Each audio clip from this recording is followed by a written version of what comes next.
nation, linked to their university system as sponsors and get funding from SBA and small business, SBA and the state legislators. So we provide that one-on-one counseling and strategic planning for small businesses, in business and growing and going to the next level and all of that. My question is involved concerning the Durham school, public school, and the entrepreneur. The business plan part.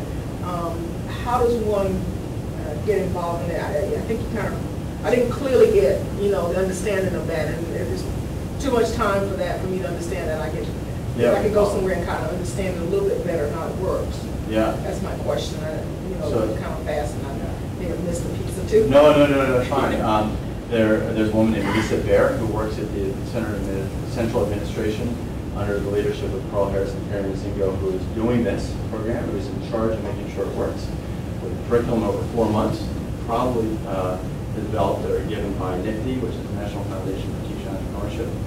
And she's going to be the coordinator and a great person for you to get in touch with. And if I'll give you my contact information. By the way, my contact information is hk@DurhamCares.org. And I'd love to hear from all of you.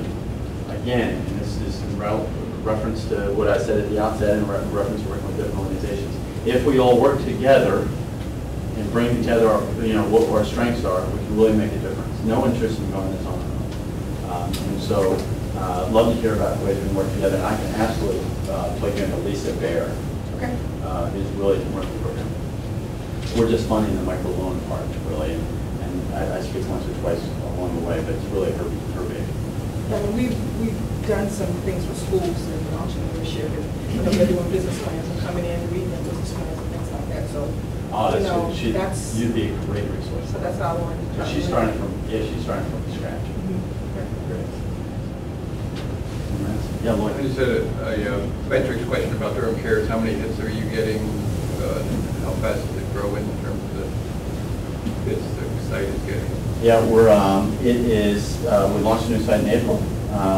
We have about 1,000 uniques a week. We've got 772 Facebook fans, right? And that's a new currency and a real metric that everybody cares about. But we do track how many volunteers we place. It's a relatively new program. We have 67 people in the pipeline right now. We have placed, I believe, 31.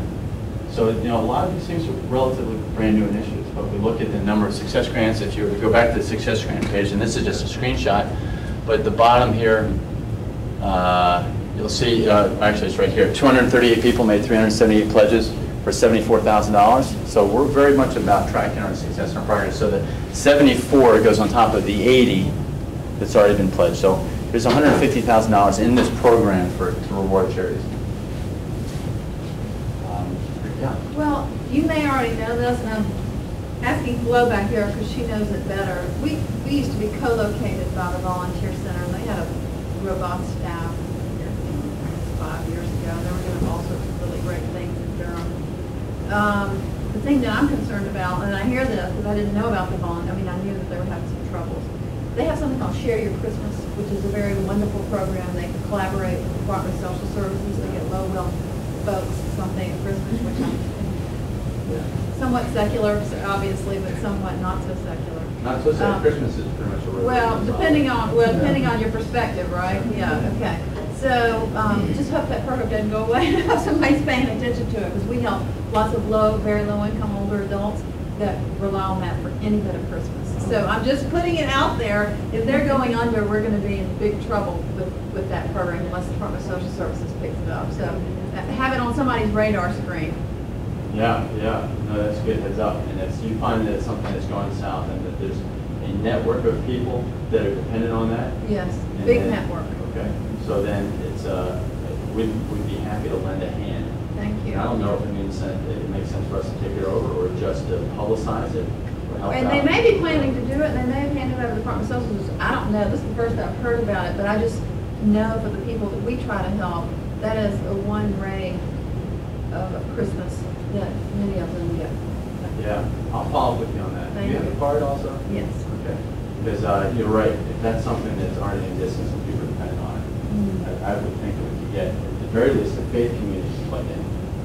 Right, I think that's, Lori may know more. I know that we're still trying very much to coordinate volunteer opportunities because their page is still in the paper every week. Right. But they are down, as Lloyd indicated, they're down to one full. And they may very She's well. an amazing woman. She is, I can't, her name doesn't come to the top of my head. She's an amazing woman who's overworked and found, thousands of balls in the air. Well, they may have plans to obviously grow this program or whatever, I just don't know. Yeah. I love to know. By the way, it's probably past 9:30. All of you should feel free to get up and go anytime you want. I just had a question about, are you familiar with Durham Congregation in Action area? Is that DurhamCares? Can? Yes. No, not Can. Can is the other side of the tri-state. It's under Durham Congregation in Action. Yeah, I've heard of them, but. It's Spencer Bradford, he's the executive director. Okay, we have met with them. And there are a number of good organizations locally that we haven't met with. Andrea Harris, for instance, in North Carolina. This is a minority development, so that's another one. I mean, she too does some of the business part pieces as well. Yeah. Under the Women's Center and the Minority Business Development Center as well, in terms of the business side. The entrepreneur. People you think that we need to meet with, we have to.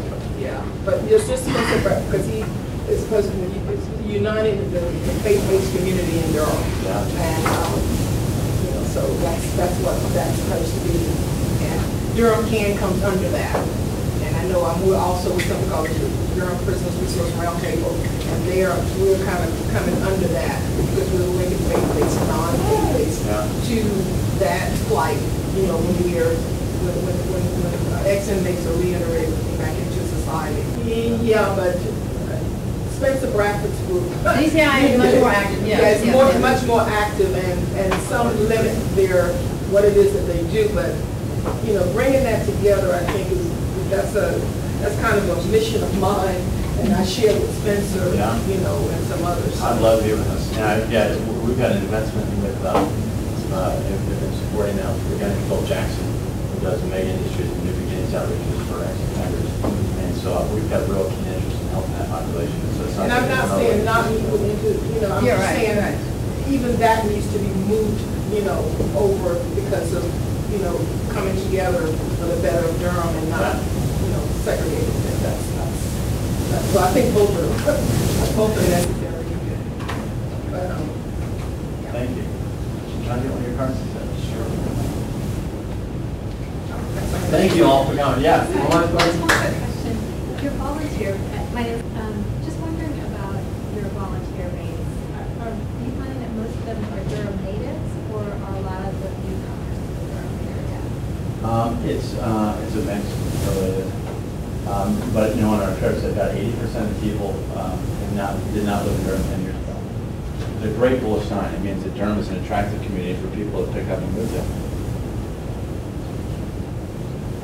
Thank you all for coming out. It's a great community.